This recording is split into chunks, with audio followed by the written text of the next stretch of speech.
Okay, hello everyone. Do you know that the whole US, the whole US can be powered by solar only if we build one solar farm, which is 100 miles by 100 miles.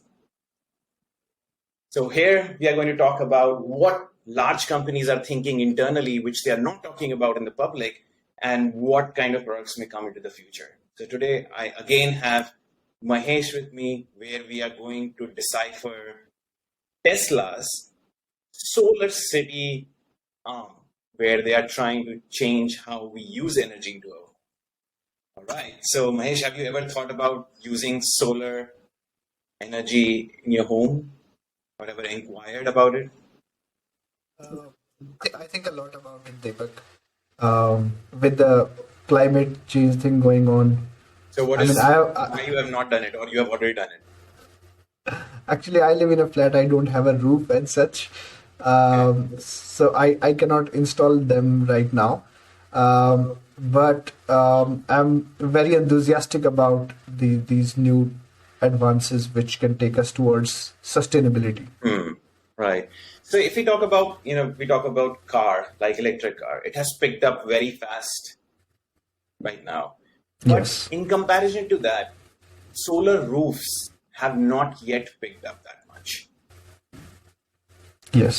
Why do you think is the case? I mean, people have money when they can buy the car, $60,000 car.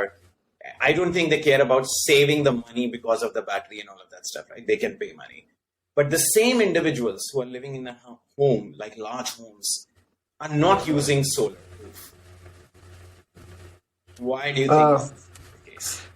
I think Deepak, part of it is maybe about awareness, how people are, No, I mean, they are buying Tesla.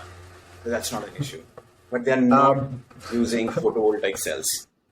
I think buying Tesla is also about it's stylish, right? But having solar roofs installed on your roof, at least today, is not that stylish. So that could Bingo. be. So just hold on. What you said is what a lot of people have not figured out. I have few friends in Malaysia and India who are running the solar business, right? And they are always complaining about, people are not using solar, it's expensive. And, they tell a lot of stories like this. Government are not giving subsidies and stuff like that. And now I'm trying to tell you what Tesla is doing about it. Mhm. People bought Tesla car, it was so expensive. So money was not a problem. So everybody who's saying that money is the problem why people are not installing solar roof are actually not aware about what is happening, what is people mind. The real problem, which I figured out from Tesla. So I went through their recent patents of Tesla, right? So they have figured out that this is the main problem. That means it's not about solar roofs are expensive. It is about something else. So imagine going to a wealthy house, you're going, they have a huge house like a palace, right?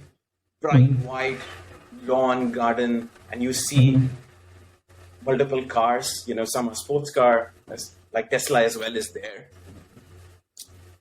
Now we don't see the solar systems installed.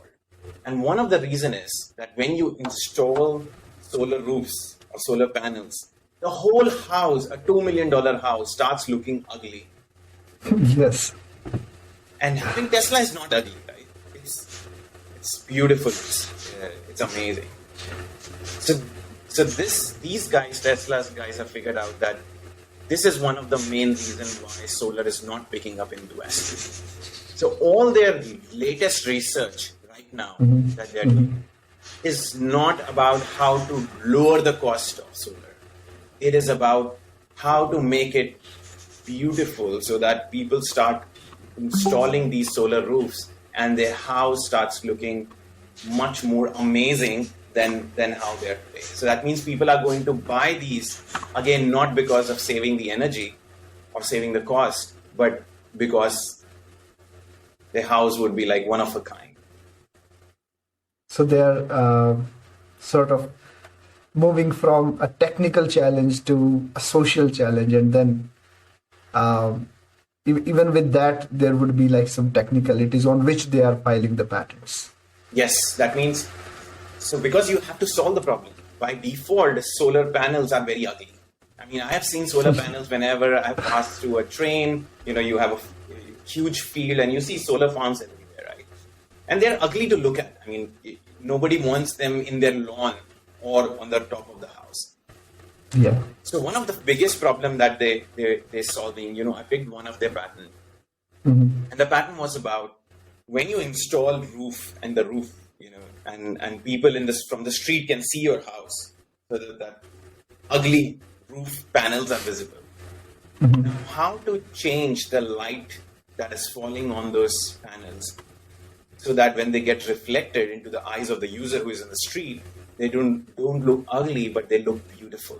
So that means they look more shiny or more bright or more colorful. That means now your roof are also very designer as compared to the standard roofs which have shillings on the top and nobody cares much about that. So I found this particular thing pretty exciting, and it's technically challenging, because it's not easy to make something which is like very bland, and photovoltaic cells have very specific kind of color. So how they are going to put sheets over it, below it, so that it starts looking like a 5-star hotel which has amazing glass walls on it. So I found that pattern pretty interesting. Will you install, for example, if something like this comes up? I mean, in your house? Why not, Deepak? I mean, almost everybody wants to spend money on things that make them feel good. Yeah. Right. So when I look at it, then it's like, wow, this is nice. So people want cool stuff, and I think this is something that you also do not, if you read a lot of research papers, this is the kind of insights you do not usually get there. So they are all about how do we increase the efficiency, how we come up with better materials. So they are all about technology. But here they move in a completely different direction. Mm-hmm. Let us also build technology that will lead to adoption. Right. And again linked to psychology. So and you, I think you might have aware about this. Solar was not the idea which Musk had, right?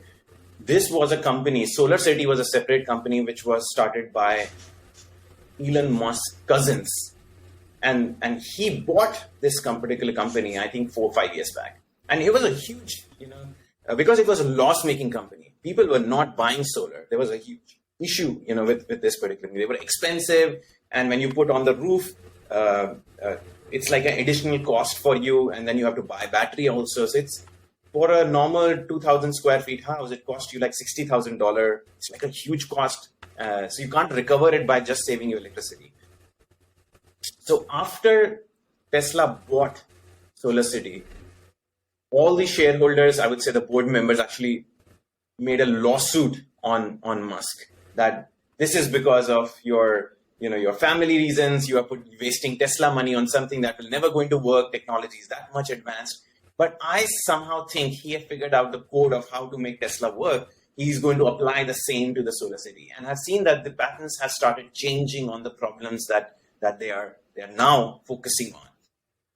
This means in the next 5 to 7 years, we will see the same kind of, the graph coming over in the SolarCity stuff as well. The one that how we saw in Tesla right now. That means initially going into every home in US, and then going into the other countries. Like in India, they have recently launched Tesla, Singapore, China. So they are going to do the same with, I guess, the solar part as well. So in the next 10 years would make this company, I think, 100x, because they have something which every home is going to use, if you think about that. I think that's a great strategy, Deepak. They are first creating the demand, and then they are side by side creating what's going to fill this demand. Yeah. So it's not that people have this requirement, but there is no technology. They're also side by side creating. People should want it. Right. And then once all the expenses houses have it, it looks cool. Everybody wants else is it. going to follow it, right? Yeah. It's like the theory of rich. That means whatever rich wants, you want to have the same because it makes you feel rich. It's like Rolex. You want Rolex just because rich can have it. Right. So now, connected with this, I will move to the another thing that they are working on, which is also very exciting. So the roof, when we talk about the roof of our houses, they have a limited life, which is like 25 years or so.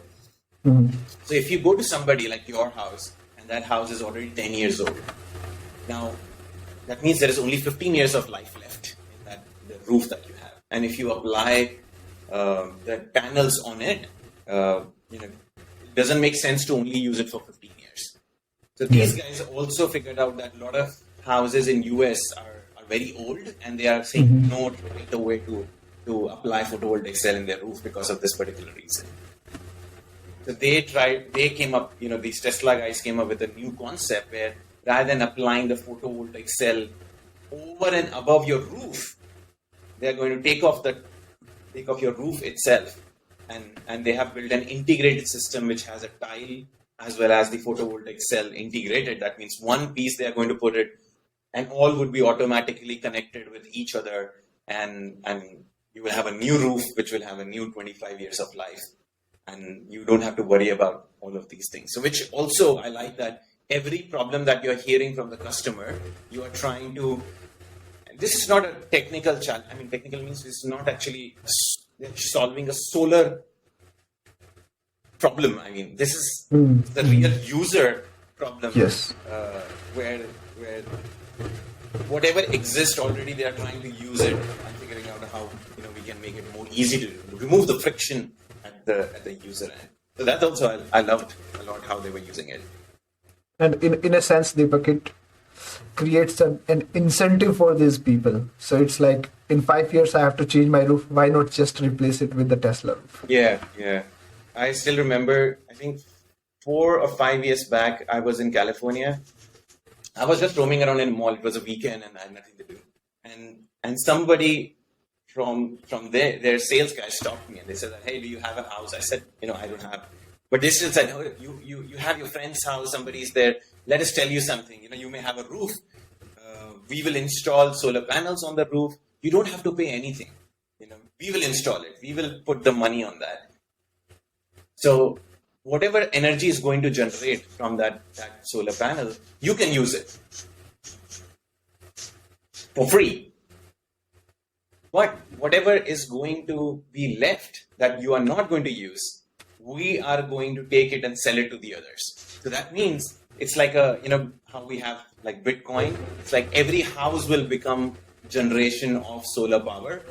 And rather than asking for users to pay upfront $60,000, they are going to basically use his roof for 25 years. Like when they sign a contract for 25 years, we are not going to pay you money, but this roof is ours. And they are going to take all the energy that is going to generate and they're going to sell it to the others. Like you can't install, but you may buy the cheap power from Tesla. Right. And use it in your home. So in a way, you are getting a solar energy without installing solar panels, and somebody else is getting it for free, again without paying for it. So that was like an amazing concept that they also came up with. But this requires a huge capital investment because you have to buy panels for every house that is there, but may give a huge return in 25 years, if I say. So it clearly shows, Deepak, like when you say solar, I mean, typically every person would think about, okay, this is the technology is not there, but they are thinking from the scratch, right? From the customer's mindset. These are all the problems they may see when they want to go for it, and let's build our technology around it. Yeah. You're right. I mean, this is coming up with financial innovations and also coming up with, the social innovation. That means how it will make the people feel good about having something. So I really love all these things that they picked up. And while you were telling these to me, Deepak, it was like, okay, now how can I say no? Yeah, how can I say no? Absolutely. How can I say no to something which is coming for free for me and take my roof? I anyway do not go up, right? Take it. And nobody thinks about their roofs. Not look good, right? And they are also solving that. That means you install it, your house will also look good now. That would be amazing, Deepak. I think their sales team must be feeling like so powerful. Yeah. As in, we know all the arguments people are going to give against not buying this, and then we have like such solid answers to this. Yeah, and there's so many other companies in solar domain. I would say that if these kind of things, their product managers, their sales head can regularly get every day, what other companies are innovating, how they are solving these challenges of client. It will become so easy for them to come up with more ideas, not exactly copying whatever others are doing, but when your exposure increases, you also start coming up with such ideas. So I somehow feel getting information from such kind of patterns can really boost the innovation within the companies, and people should track such kind of patterns of the industry, that what new things are coming up. Now, related to this, we are at the Solarcity. Just hold that in your mind at one place, right? I will take you to another. So I have a friend who is in a paint company, okay? And he's again an innovation manager over there. And he shared that they are working on a new technology where they're mixing the photovoltaic properties in a nano level into their paint. So what it means is that right now we are talking about only roof. If you're going to paint the house with this photovoltaic paint, automatically all the walls will also will be generating energy, and you don't need to put anything new. I mean, like everything is generating energy which has this particular paint into it. So that also, like, they're solving the same problem which photovoltaic cell and all of these are solving, but they're solving it another way. Just another level, entirely another level. Yeah. And they have another division. So one is working on this, and they have another division, a paint division again. Now, rather than putting the photovoltaic properties at a nano level into the paint, they are innovating on how to make the LEDs so at a nano level that they can mix with the paint. So when you paint the walls, like these walls, and when I switch on the light, this doesn't glow up, but my wall glows up. That means my wall gives the light on it. So it would be like you don't have any visible lights, but still there is light in the room. There's light, yeah. There's light. And since it's LED, you can change the color of the walls, and you can have different lights with different moods. So it would feel more like very ambient, like how we go outside, right? We don't feel a light is coming up when we are on the street. So when you will get into the house, you will also not feel there is a light coming up from the top. You'll feel like it's light up. It's just there. It's just everything. There. Yeah, everything becomes ambient. And now that you mentioned, that there would be colors. How about you have a different wallpaper every day? It's not an actual wallpaper. It's like a display also. It's just mind-boggling to think about. Yeah. About the possibilities itself. Yeah. So I think what we are discussing right now, what was coming to my mind that if I go 10 years back, we would be having similar discussion with respect to people working remotely and with virtual reality and stuff like that, right? A lot of things were futuristic. Some of them are real right now. Some of them have not been real. And I was reading more about it. And I learned that when we are looking at the whole human life, if we say like last 500 years, we are growing, our growth has been like exponential. So what I mean by exponential is, let me draw right.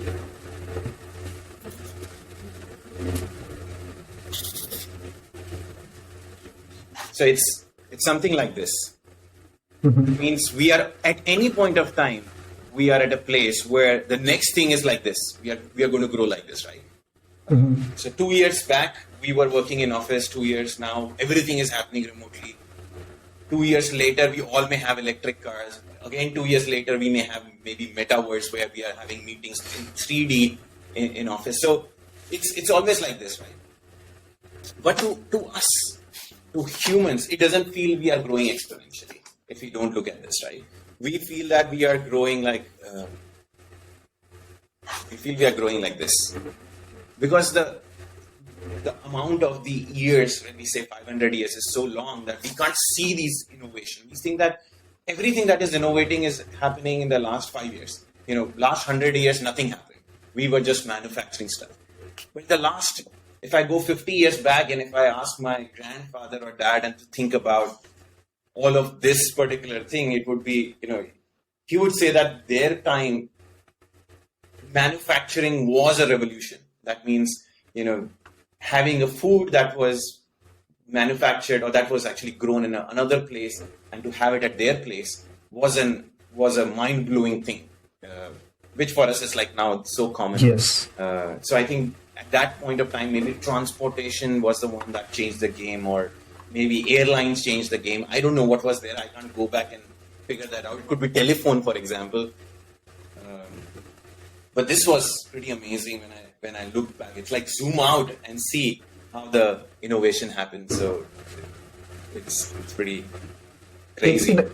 In a sense, Deepak, the kind of changes that we are seeing with respect to how people are living, particularly because of the technology and what they do, it's like we are spanning sort of centuries of development within our lifetimes. Right? Yeah. In the recent keynote that happened for Tesla, Musk made it very clear, which he said that the whole United States, he has a objective, maybe vision that the whole United States will run on solar, and he has figured out that it will require like 100 miles by 100 miles of like solar cells. And when you have so many solar cells, you also require battery to store that, right? And, yes. And 1 mile by 1 mile battery farm, that means if you have these many batteries in 1 mile by 1 mile radius, can store the whole energy that US needs. So I don't know if somebody has this much money or not, but if they have, and if they install this 100 miles by 100 miles and with this much battery, it's like you don't need the other kind of energy forms. It will completely be like, we'll be living in a new world where we're generating energy through sun. So that's... And Deepak, I think to some extent it's all about getting the people excited about this idea. Even if one entity does not have the money to, build this, if everybody is excited, let's pour in our money. I'm anyway paying my electricity bill, right? Yeah. I see this more like reverse psychology, reverse theory. That means you first see that the whole country is running on solar. Okay. So how much cells we would need for that? So you backtrack. Okay, these many cells. So how much battery we will need to store the energy for that? Okay, this much battery. How can we get 100 miles by 100 miles of land at a particular place? I don't know where. But if we calculate the roof of every house in US, will it be 100 miles by 100 miles? If yes, then if we install in their roof, we get that particular land, right? For free. Yeah. And each house having a battery, that means that also get covered. So reverse tracking your goal really helps you see the things much more easier rather than starting now and then seeing the future, what is going to happen. I think the reverse was much better. But the concrete picture it brings to your mind, just 1 mile of batteries, and then there is this grid 100 mile by 100 mile. It's like a very simple picture to imagine, and then once you, yes, exactly. It's amazing. So I only want to talk about the Solarcity stuff today. Very specific things that they're working on, aesthetic aspect, and the business problems through technology, how they're solving that. I feel that every company can do the same for their industry leaders or academic or things like that, what they're doing, and get this inside and pump up their own people to come up with new ideas. I think that would be amazing. All right, that was from my side. I think next time I would want you to pick up a great company or some person, and then let's talk about that, what they are doing internally. That's right, Deepak. So the next episode is going to be very interesting. I'm not going to reveal it to you right now. That means I have to wait. I was waiting for this. All right. Yeah. Thank you very much. All the users, if you like it, I think you subscribe. Mahesh, next topic will be, he says it's very interesting. So I'm going to wait for that. Thank you very much. See you all. Bye-bye. Bye.